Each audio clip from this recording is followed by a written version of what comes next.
Hello students, कैसे हैं आप सभी। तो मैं आपकी परिणा मैम लेकर आई हूँ पार्ट 5 चैप्टर 2 का पीएच स्केल। पीएच स्केल काफ़ी इम्पॉर्टेंट भी है एंड काफ़ी इंटरेस्टिंग भी है। तो चलो स्टार्ट करते हैं। तो सबसे पहले हम ये समझ लेते हैं कि पीएच स्केल किसे कहते हैं। पीएच स्केल होता है जो सोल्यूशन के अंदर H+ आयन कंसंट्रेशन को मेजर करता है, उसको हम बोलते हैं पीएच स्केल।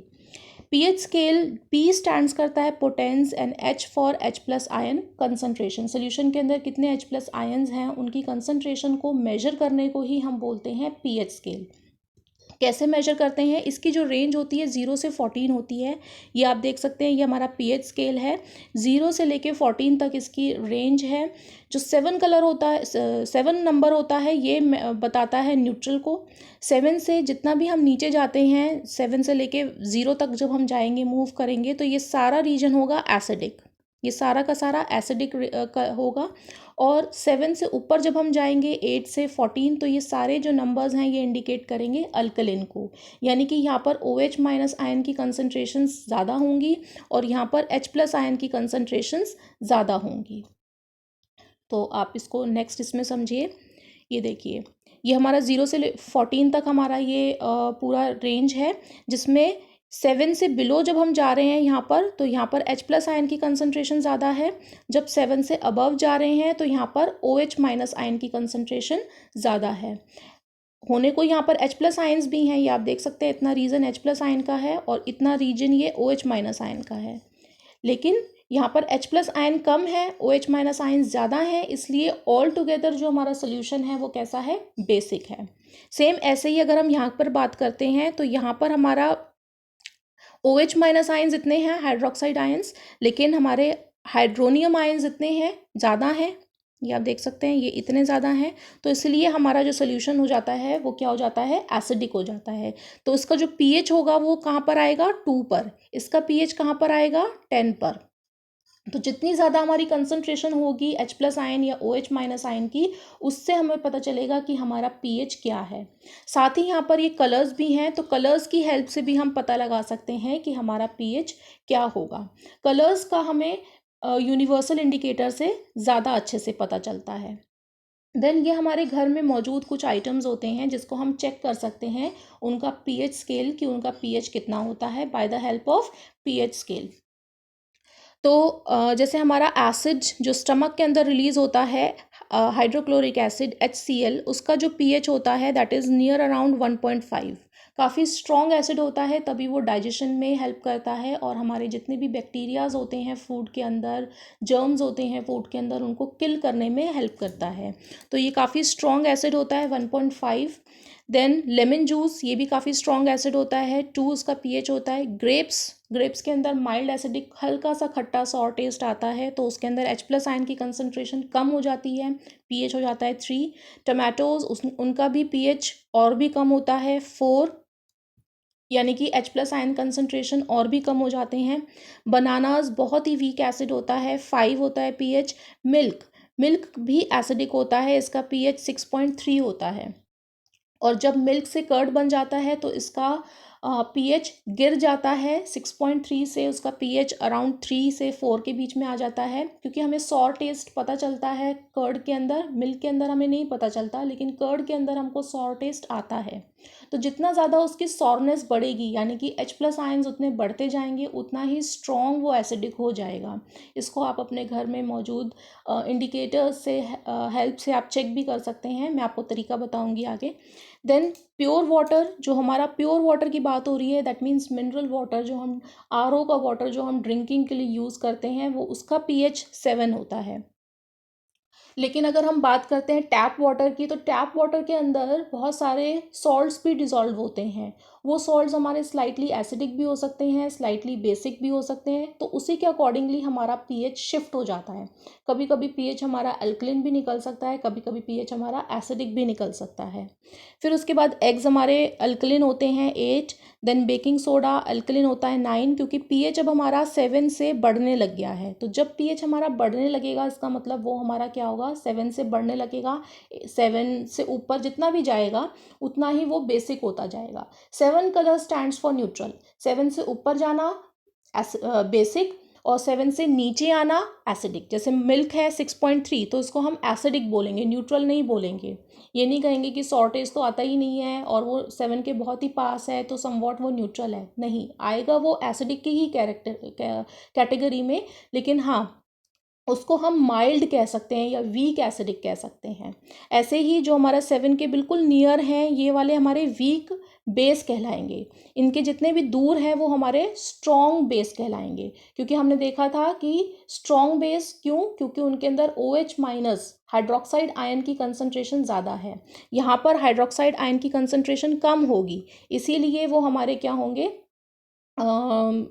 वीक होंगे, वीक एसिडिक, वीक बेसिक होंगे, सॉरी।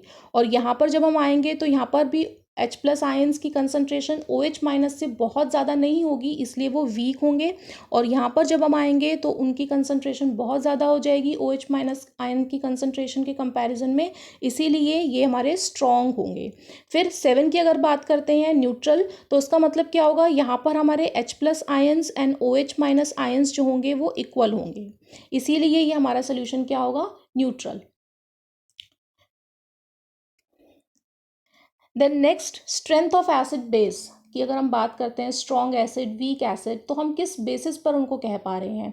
तो जो हमारे जो स्ट्रेंथ होती है एक्चुअली वो हम देखते हैं, that depends on OH minus and H minus concentration. Solution के अंदर H+ आयन की कंसनट्रेशन कितनी है एंड OH माइनस आयन की कंसनट्रेशन कितनी है, इस पर एक्चुअली डिपेंड करता है कि हमारा सोल्यूशन स्ट्रॉन्ग है या वीक है। तो जो हमारी स्ट्रेंथ है, कितना वो वाटर के अंदर आयोनाइज हो पाता है, इस पर डिपेंड करता है। जैसे कि स्ट्रॉन्ग एसिड है, तो स्ट्रॉन्ग एसिड का मतलब कि जो एसिड्स स्ट्रॉन्ग होंगे वो कंप्लीटली आयोनाइज होंगे सोल्यूशन के अंदर, यानी कि वो बहुत सारे H+ आयंस बनाएंगे। तो वो ज़्यादा H+ आयंस बना रहे हैं या कम्प्लीटली आयोनाइज हो रहे हैं, कम्प्लीटली सारे के सारे जो मॉलिक्यूल्स हैं वो सारे के सारे आयंस में कन्वर्ट हो गए, इसीलिए वो हमारे स्ट्रॉन्ग एसिड्स हैं। ये कौन से एग्जाम्पल है, HCl, H2SO4, HNO3, ये हमारे एग्जाम्पल्स हैं इसके कि वो स्ट्रॉन्ग एसिड्स हैं, क्योंकि वो 100% आयोनाइज हो जाते हैं, 100% आयोनाइज। देन जो वीक एसिड्स होते हैं वो कौन से होते हैं, जो स्लाइटली आयोनाइज होते हैं, यानी कि कम आयोनाइज होते हैं। कुछ हमारे मॉलिक्यूलर फॉर्म में ही रह जाते हैं और कुछ हमारे आयोनाइज हो पाते हैं सोल्यूशन के अंदर, सोल्यूशन मतलब वाटर के अंदर। तो यानी कि ये small amount of H+ ions बनाते हैं, क्योंकि वो कम्प्लीटली आयोनाइज ही नहीं हुए। जब वो कम्प्लीटली आयोनाइज नहीं हुए हैं, सारे के सारे मॉलिक्यूल्स ने आयंस बनाया ही नहीं है, तो इसीलिए H+ आयंस कम निकल पाए हैं। जब कम निकल पाए हैं तो इसीलिए वो वीक एसिड है। तो इसका एग्जाम्पल क्या है, एसिटिक एसिड, जो हमारे घरों में सिरका मौजूद होता है उसको हम एसिटिक एसिड कहते हैं। इसको हम एक सिंपल एक्टिविटी से भी कर सकते हैं। जैसे यहाँ पर अगर हमने एसिटिक एसिड ले लिया, ये मान लेते हैं हमारा एसिटिक एसिड है, एसिटिक एसिड इस सोल्यूशन के अंदर हमने लिया है और इसके अंदर हमने लिया है HCl। तो यहाँ पर हम देखते हैं कि HCl में हमारा जो बल्ब है वो अच्छे से ब्राइटली ग्लो कर रहा है। यहाँ एसिटिक एसिड में बल्ब बहुत ही डिम ग्लो कर रहा है। ग्लो तो कर रहा है, दोनों ही ग्लो कर रहे हैं, दैट मीन्स कि दोनों ही इलेक्ट्रोलाइट हैं, दोनों ही हमारे गुड कंडक्टर हैं इलेक्ट्रिसिटी के। इलेक्ट्रोलाइट मतलब गुड कंडक्टर ऑफ इलेक्ट्रिसिटी। जो लिक्विड्स गुड कंडक्टर होते हैं उन लिक्विड्स के लिए हम इलेक्ट्रोलाइट वर्ड यूज़ करते हैं। तो liquids, these liquids are good conductor of electricity, तभी बल्ब ग्लो कर रहा है। लेकिन बल्ब की ग्लो करने की इंटेंसिटी अलग अलग है, एक में ब्राइटली ग्लो कर रहा है, एक में डिम ग्लो कर रहा है। तो डिम वाला ये शो कर रहा है कि इसमें H+ आयंस कम प्रोड्यूस हुए हैं और इसके अंदर H+ आयंस ज़्यादा प्रोड्यूस हुए हैं। तो जिसमें ब्राइट ग्लो कर रहा है दैट मीन्स कि वहाँ पर H+ आयंस हमारे ज़्यादा हैं और जहाँ पर डिम ग्लो कर रहा है वहाँ पर H+ आयंस कम है। इसका मतलब ये हमारा क्या हो गया, वीक हो गया, और ये वाला हमारा क्या हो गया, स्ट्रॉन्ग हो गया। ओके, तो H+ आयंस के बेसिस पे आपको समझ में आया होगा। ऐसे ही हम बेसिस के लिए कह सकते हैं, सेम चीज़ हम बेसिस के लिए कह सकते हैं, जैसे हमने H+ के लिए पढ़ी है, सेम हम ऐसे ही बेसिस के लिए कहेंगे कि जिसमें OH माइनस हाइड्रोक्साइड आयंस ज़्यादा हैं वो हमारे स्ट्रॉन्ग बेस हैं, और जिनके अंदर हाइड्रोक्साइड आयंस कम है वो हमारे वीक बेस हैं। और बेसिस के केसेस में तो ये भी होता है कि बेसिस सारे के सारे सॉल्युबल नहीं होते हैं वाटर में, तो जो हमारे अच्छे से सॉल्युबल हो गए, अच्छे से डिज़ोल्व हो गए हैं वाटर में, वही आयनाइज हो पाएंगे, so they will be strong base. और जो हमारे अच्छे से डिज़ोल्व नहीं होंगे वाटर के अंदर, तो क्योंकि वो डिज़ोल्व ही नहीं हो रहे हैं तो वो आयोनाइज भी नहीं हो पाएंगे कम्प्लीटली, सो वो वाले बेसिस हमारे वीक बेसिस होंगे। देन मेजरमेंट करने के लिए मैंने आपको बताया था कि यूनिवर्सल इंडिकेटर की हमें ज़रूरत पड़ती है। तो यूनिवर्सल इंडिकेटर क्या होता है? यूनिवर्सल इंडिकेटर की कुछ बिल्कुल इस तरह से स्ट्रिप्स होती हैं पेपर की, जैसे कि हमने लिटमस पेपर की देखी थी। तो ये जो भाई पेपर स्ट्रिप्स होती हैं, इस पेपर स्ट्रिप से हम सारे कलर्स के बारे में, यानी कि acidic, basic and neutral, neutral का भी हम इसमें पता लगा सकते हैं। तो अगर हम इसको डिप करेंगे एसिड सोल्यूशन में, तो कलर अगर हमारा रेड हो गया दैट मीन्स कि वो हमारा क्या है? एसिड है।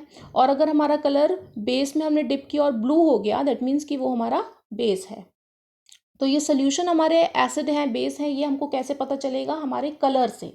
यूनिवर्सल इंडिकेटर हमें कलर से हेल्प करेगा ये फाइंड आउट करने में कि वो हमारा एसिड है या बेस है। तो अगर हमारा ये हमारी रेंज दे रखी होती है, उसमें उस रेंज से हम ये पता लगाते हैं कि हमारा कलर मतलब हमारा जो पीएच है वो कितना होगा। जैसे कि यहाँ पर ये कलर इसका रेड आ रहा है, तो रेड का मतलब कि इसका पीएच का रेंज कितना हो सकता है? 0 हो सकता है, 1 हो सकता है, इस तरह से हम पता लगाएंगे। देन बेस में भी ये ब्लू कलर आ रहा है, डीप ब्लू कलर आ रहा है, तो डीप में ये हमारा 13 होगा या 14 होगा या 12 होगा। ये हम यहाँ पर रख के इसको चेक करेंगे, इस स्ट्रिप के पास ही रखकर इसको हम चेक करेंगे कलर को कि हमारा 12 से रिजेंबल कर रहा है कि 13 से कर रहा है या 14 से कर रहा है। तो जिससे ये रिजेंबल कर रहा है दैट मीन्स कि उतना ही उसका पीएच है। इन कलर्स को याद रखना बहुत आसान है। हमको क्या करना होता है? हमको विबग्योर याद रखना होता है, विबग्योर। तो जो हमारा जी होता है ये तो हमारा ग्रीन कलर होता है और ये न्यूट्रल होता है। इससे नीचे वाले ये हमारे बेस होते हैं, वॉयलेट, इंडिगो, ब्लू, ये हमारे बेस होते हैं। जितना दूर जाएंगे यानी कि जितना डीप कलर आएगा उतना ही स्ट्रॉन्ग हमारा बेस होगा। फिर येलो, ऑरेंज, रेड, ये हमारे एसिड होंगे। तो जितना ही डीप कलर आएगा उतना ही स्ट्रॉन्ग होगा। येलो है, ऑरेंज है, दैट मीन्स कि वो वीक है। तो इनको याद रखना बहुत आसान है और साथ ही हम इसको इससे भी पता लगा सकते हैं, ये हमारा पीएच यहाँ पर दे रखा है, उससे भी हम पता लगा सकते हैं। सिमिलरली जो हमारे यूनिवर्सल इंडिकेटर्स होते हैं ये सोल्यूशन की फॉर्म में भी अवेलेबल होते हैं। तो सोल्यूशन में भी हम ये पता लगा सकते हैं। सोल्यूशन में हम 2-3 ड्रॉप्स डालेंगे तो हमें कलर मिल जाएगा, उससे हम ये फाइंड आउट कर लेंगे कि वो हमारा एसिडिक है या बेसिक है। यूनिवर्सल इंडिकेटर्स जो होते हैं ये बहुत सारे मिक्सचर्स से बने होते हैं, इंडिकेटर्स के मिक्सचर्स से बने होते हैं, यानी कि बहुत सारी डाइज से मिक्स होकर ये बने होते हैं, तभी ये एसिडिक, बेसिक और न्यूट्रल तीनों के ही बारे में बता पाते हैं। देन नेक्स्ट ये हमारी एक्टिविटी है। इस एक्टिविटी को हम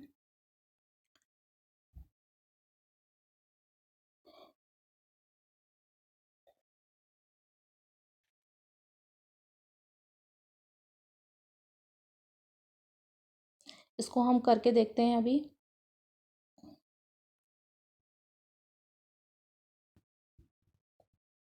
ये देखिए इसके अंदर सबसे पहले हमने यूनिवर्सल इंडिकेटर डाला वाटर के अंदर, फिर उसके बाद इसमें हम अब डालेंगे ये एसिड। तो एसिड का जो कलर है यूनिवर्सल इंडिकेटर का वो कुछ ऑरेंज कलर का हो गया है।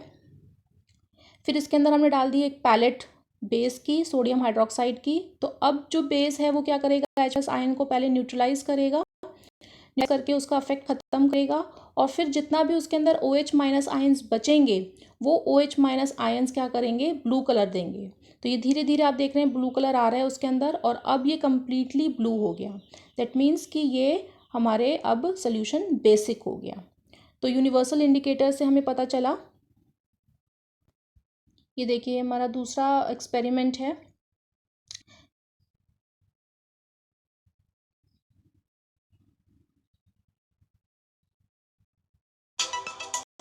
इसके अंदर हमने रेड कैबेज लिया है और रेड कैबेज को हम डिप कर रहे हैं वाटर के अंदर और इसको हम मिक्सर में चला देंगे ताकि ये अच्छे से मिक्स हो जाए और इसका एक पेस्ट बन जाए। इसको फिर हम आगे स्ट्रेन कर लेंगे अपने स्ट्रेनर की हेल्प से। इसको अच्छे से चला देंगे मिक्सी में कि पूरा पेस्ट बन जाए ये अच्छे से। ये रेड कैबेज हमने लिया है, लाल पत्ता गोभी, अगर आपको मिले तो आप इसको भी यूज़ कर सकते हैं इस तरह से यूनिवर्सल इंडिकेटर बनाने में। और देन इसको हम स्ट्रेन कर लेंगे एक स्ट्रेनर की हेल्प से। अब ये देखिए जो हमें नीचे सोल्यूशन मिला है ये हमारा यूनिवर्सल इंडिकेटर है। ये हमें टेस्ट करेगा कि सॉल्यूशंस के बारे में कि वो एसिडिक है कि बेसिक है। अभी हम सॉल्यूशन लिया, इसको विनेगर में डाला सबसे पहले, ये आप देख सकते हैं रेड कलर आ गया, दैट मीन्स एसिडिक। वाटर में डाला तो ये कुछ एल्कलिन वाटर है। स्प्राइट जो हम पीते हैं इसके अंदर ये पिंक कलर आ गया। देन शुगर हमारा ये बेसिक है, बेकिंग सोडा भी बेस है। तो इस तरह से हमें अपने कलर्स का पता चला है।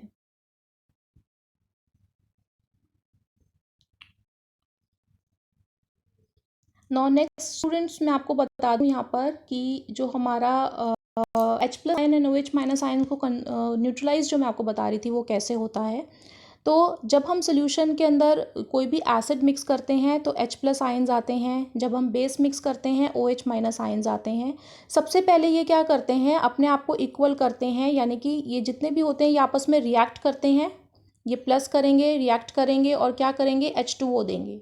तो H+ एंड OH- आपस में मिलेंगे और क्या देंगे, H2O, यानी कि वो आपस में न्यूट्रलाइज हो जाएंगे।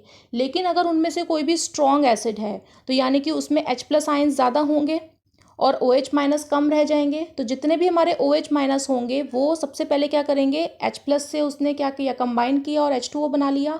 अब जो एक्स्ट्रा हमारे H+ रह गए वो सोल्यूशन को क्या कर देंगे, एसिडिक कर देंगे। तो जो हमारा रिजल्ट आएगा, लास्ट इफेक्ट आएगा, कलर आएगा, pH आएगा, वो उसी H+ एक्स्ट्रा H+ आयंस की वजह से आएगा। सेम अगर हमारे H+ अगर ज़्यादा नहीं है, अगर हमारे OH- ज़्यादा हैं तो सबसे पहले क्या होंगे, जितने भी हमारे OH- होंगे वो हमारे न्यूट्रलाइज हो जाएंगे H+ से और मिलकर क्या बनाएंगे, H2O बनाएंगे। फिर उसके बाद जितने भी एक्स्ट्रा हमारे OH- बचे हैं वो हमारा कलर देंगे यूनिवर्सल इंडिकेटर में बेसिक होने का, और साथ ही जो भी हमारा अफेक्ट आएगा मतलब कलर के अलावा और भी जो हमारा बेसिक जो अफेक्ट्स होते हैं, नेचर जो देगा वो अपना वो बेसिक नेचर देगा। वो जो जितने भी कैरेक्टरिस्टिक पोर्ट्रे करेगा वो सारे हमारे बेसिक नेचर के देगा। तो अब हम ये नेक्स्ट टॉपिक पढ़ रहे हैं, importance of pH in everyday life. हमारी लाइफ में पीएच का क्या रोल होता है, कहाँ कहाँ पर हमारा जो पीएच होता है वो रोल प्ले करता है। तो सबसे पहले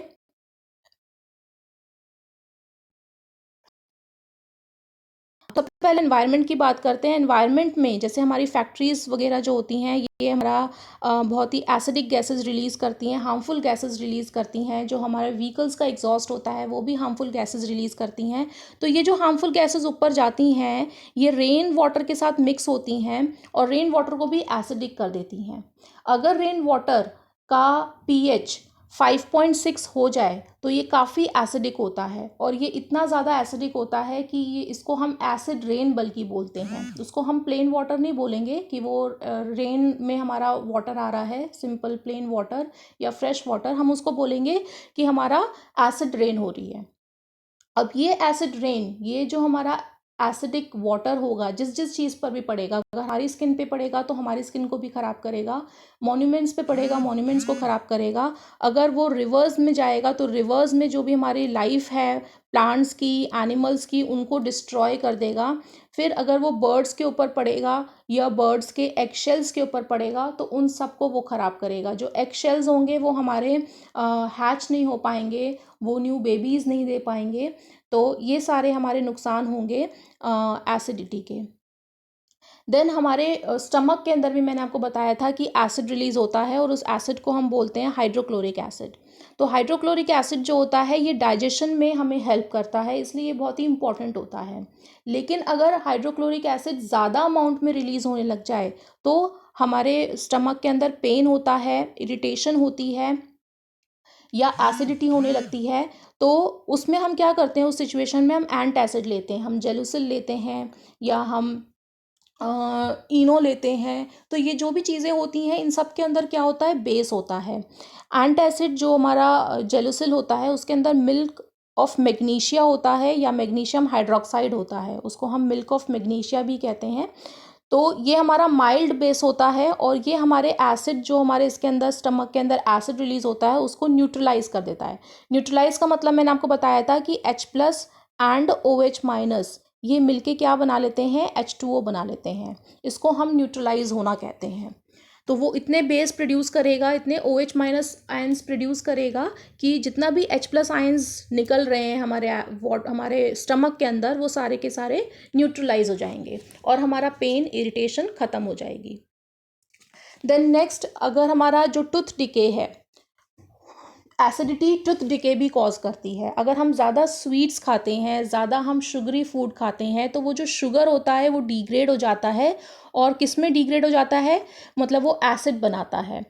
तो अगर हम अपने माउथ को अच्छे से क्लीन नहीं करते हैं, उसको हम हर बार वॉश नहीं करते हैं आफ्टर एवरी मील, तो ये जो एसिड होगा, ये एसिड्स जो होंगे ये हमारे माउथ के अंदर रह जाएंगे। और रहने के बाद अगर इनका pH 5.5 से कम हो जाएगा तो ये हमारे दांतों को करोड़ यानी कि नुकसान देने लगेंगे, उनके अंदर पीलापन आने लगेगा, हमारे दांत खराब होने लगेंगे। इसीलिए हमको हर मील के बाद अपने माउथ को वॉश करना चाहिए। और जो हम टूथपेस्ट यूज़ करते हैं, हमें मॉर्निंग में 2 बार टूथपेस्ट यूज़ करना चाहिए मॉर्निंग में, और हमको रात को खाना खाने के बाद सोने से पहले भी हमको ब्रश करना चाहिए। तो टूथपेस्ट जो हम यूज़ करते हैं वो भी माइल्ड बेसिक होता है और ये हमारे माउथ में प्रेजेंट एसिड्स को न्यूट्रलाइज कर देता है। तो इस तरह से जो हमारे बैक्टीरियाज़ हमारे माउथ के अंदर पनप रहे हैं, उन बैक्टीरियाज़ को भी मतलब शुगर नहीं मिलता है एसिड में कन्वर्ट करने के लिए। देन pH ऑफ सॉइल बहुत इंपॉर्टेंट होता है pH सॉइल के लिए, क्योंकि जो प्लांट्स होते हैं वो एक स्पेसिफिक pH में ही एक अच्छी ग्रोथ दिखा पाते हैं। अगर सॉइल हमारी ज़्यादा एसिडिक हो जाए तो भी उनकी ग्रोथ नहीं अच्छे से हो पाएगी, और अगर वो ज़्यादा बेसिक हो जाए तब भी उनकी ग्रोथ अच्छे से नहीं हो पाएगी। इसीलिए जो फार्मर्स होते हैं वो pH को भी बीच बीच में चेक करते रहते हैं। आपके भी गार्डन में जो प्लांट्स हैं उनको आप चेक कर सकते हो, आप थोड़ी सी सॉइल ले सकते हो, उसके अंदर वाटर मिला सकते हो और उसको आप फिल्टर कर लो। जो नीचे फिल्ट्रेट आएगा वाटर, उस वाटर को आप सैंपल के तौर पे यूज़ कर सकते हैं। आप यूनिवर्सल इंडिकेटर ले सकते हैं, मैंने आपको बताया रेड कैबेज हमारा यूनिवर्सल इंडिकेटर है। बीटरूट, चुकंदर जो हमारे घरों में मौजूद होता है वो भी यूनिवर्सल इंडिकेटर के तौर पे काम आ सकता है। तो उसका भी सेम ऐसे ही आप पेस्ट बना सकते हैं, उसको छान सकते हैं और छान कर सेम ऐसे ही अपने सॉइल के लिए यूज़ कर सकते हैं। अगर वो थोड़ा सा हमारा ग्रीनिश टू ब्लू जा रहा है, इसका मतलब वो अल्कलिन है। अगर वो येलोइश कलर में आ रहा है, इसका मतलब वो एसिडिक है। तो ऐसे केस में क्या करना होगा, ज़्यादा फर्टिलाइज़र के यूज़ की वजह से जो सॉइल होती है वो हमारी एसिडिक हो जाती है।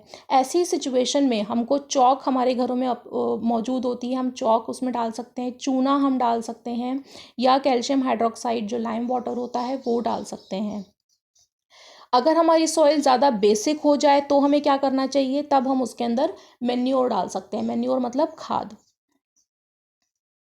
देन नेक्स्ट है हमारा कि प्लांट्स और एनिमल्स भी अपना सेल्फ डिफेंस के लिए कुछ केमिकल्स रिलीज़ करते हैं। जैसे हनी बी के बारे में हमने पढ़ा होगा कि हनी बी जो होता है उसका डंक बहुत ज़्यादा मतलब जहरीला होता है, बहुत पेन होता है अगर वो डंक मार देता है तो हनी बी जो होता है उसके डंक में ऐसा क्या चीज़ होती है जिसकी वजह से इतना पेन होता है, तो वो फॉर्मिक एसिड या मिथेनोइक एसिड भी उसको बोलते हैं, वो रिलीज़ करता है। यानी कि वो एक एसिड होता है जो वो रिलीज़ करते हैं जिसकी वजह से हमें पेन होता है। तो उस केस में हम क्या कर सकते हैं, हम उसमें कोई भी बेस, अब आप जानते हैं बेस कितने सारे हैं हमारे घर में मौजूद, बेकिंग सोडा है, पेस्ट है, सोप है, क्रीम है, वेसलीन है, तो ये सारी चीज़ें हमारी बेसिक हैं। इन सब चीज़ों को हम उस पर रगड़ सकते हैं। फिर नेटल लीव्स, ये ज़्यादातर जंगली लीव्स होती हैं, ये भी आप देखते हैं नेटल लीव्स जो होती हैं उनके साइड्स में क्या होते हैं, बहुत हल्के हल्के हेयर्स होते हैं, लेकिन वो जो हेयर्स होते हैं वो काफ़ी स्टिंकिंग होते हैं, मतलब कि अगर हम उनके पास से गुजरते हैं तो वो हमें चुभ जाते हैं। तो वो जो हमारे हेयर्स होते हैं वो फॉर्मिक एसिड रिलीज़ करते हैं, और उसमें भी हम बेकिंग सोडा लगा सकते हैं। बट अगर हम कहीं बाहर जा रहे हैं तो बेकिंग सोडा नहीं होगा। तो नेटल लीव्स के बैक साइड पर ही एक डॉग प्लांट होता है, वो डॉग प्लांट जो होता है वो बेसिक होता है, उसको रगड़ लेने से उसमें क्या होता है, हमारा पेन में रिलीफ मिलती है। तो ये हमारे नेचुरली हमारे जो प्लांट्स एंड एनिमल्स हैं उनके अंदर भी हमारे ये केमिकल्स अपने सेल्फ डिफेंस के लिए उनके अंदर ये केमिकल्स रिलीज़ होते हैं। नाउ ये हमारा टॉपिक आज ख़त्म हो गया है, ये जितना भी हमारा ये टॉपिक है पीएच स्केल से रिलेटेड। उसके बाद हम सॉल्ट्स के बारे में पढ़ेंगे, वो भी काफ़ी इंपॉर्टेंट टॉपिक है एग्जामिनेशन पॉइंट ऑफ व्यू से।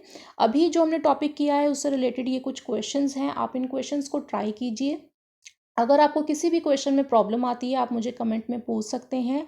आपको ये वीडियो कैसा लगा, आपको कितना अच्छे से समझ में आ रहा है, आप उसके बारे में भी मुझे कमेंट कर सकते हैं। और अगर आपको किसी और टॉपिक पे वीडियो चाहिए तो आप मुझे उसके बारे में भी बता सकते हैं। So thank you class, thank you all of you.